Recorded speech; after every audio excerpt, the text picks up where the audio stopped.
जर तुम्ही hotel owners आहात आणि तुमच्या व्यवसायासाठी रील्स बनवण्याचा प्रयत्न करत असाल तर ह्या चुका पुन्हा रिपीट करू नका. मी खूप सारे हॉटेल्स ओनर पाहिलेले आहेत जे फक्त कस्टमर टेस्टिमोनियल्स आणि गर्दी या व्यतिरिक्त रील्स बनवत नाही. एक सिंपल विचार करा की तुमच्या हॉटेलमध्ये लोक काय येतात, तुमचे असणारे नीटनेटकेपणा, पदार्थाची चव, अँबियन्स आणि सर्व्हिस ह्यावर जर फोकस करून तुम्ही रील्स केले तर तुमचे कस्टमर तुम्हाला खूप चांगल्या पद्धतीने रिस्पॉन्ड करतील आणि रील्सचा तुम्हाला खूप चांगल्या पद्धतीने ROI मिळेल.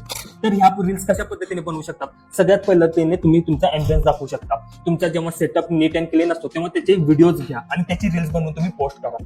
सेकंड, तुमचा पदार्थ कशा पद्धतीने बनवला जातो ते दाखवा. तुमचा नीट अँड क्लीनलीनेस यातून दिसून येईल आणि तुमचं जे प्रोक्युरमेंट, जे रॉ मटेरियल येतं ते किती शुद्ध आहे आणि किती चांगल्या क्वालिटीचं आहे हे तुमच्या कस्टमरला दाखवा. यातून कस्टमरचा विश्वास तुमच्यावर संपादन होईल आणि तुमच्या रील्सना खूप चांगला रिस्पॉन्स येईल आणि ऑफलाईन मार्केटमध्ये सुद्धा तुम्हाला लोक नावाजतील. या पद्धतीने जर तुम्ही ब्रँडिंग करा तर तुमच्या हॉटेलच्या रील्सना आणि हॉटेलच्या बिझनेसवर, ग्रोथवर खूप चांगला इम्पॅक्ट तुम्हाला दिसून येईल.